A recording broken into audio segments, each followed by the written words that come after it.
Kung haimo tuig yan na, nag-apply hin permit, ini nga mining company, pagtutugutan mo ba?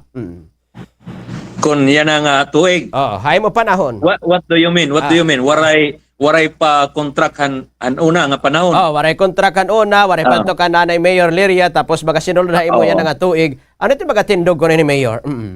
Actually, may nakita itong tinatawag nga public hearing. Okay. Magkukonsultaan na kita ang mga katauhan. Di rin man nakita madesisyonin ako na. Yes, of course. Oh. In the first place, makatukaan na yung barangay kung hain na nira target. Oho.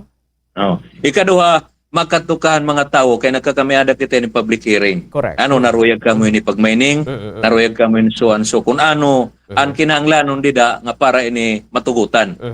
So, kung mag-comply hirahin mga all documents, all requirements nga ginaaro, pwede kita ito mag-issue permit. Yun. Kaya ano, kay makuri kita ito lagi diri kita mag-issue in permit.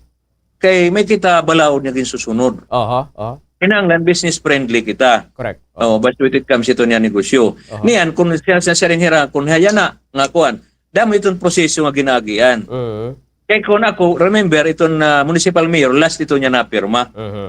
Diba?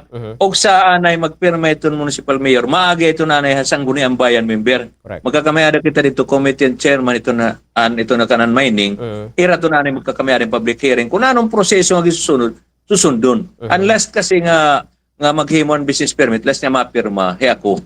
So, pag-approve na ito ang tanan, kung din man ito nga barangay, or hain man ito nga mga ahensya, pag-approve na, waray ko't mahimo. Correct. Kay, bangin lot ako balikan. Nadililot ako bumbubins nga, masususpended ako.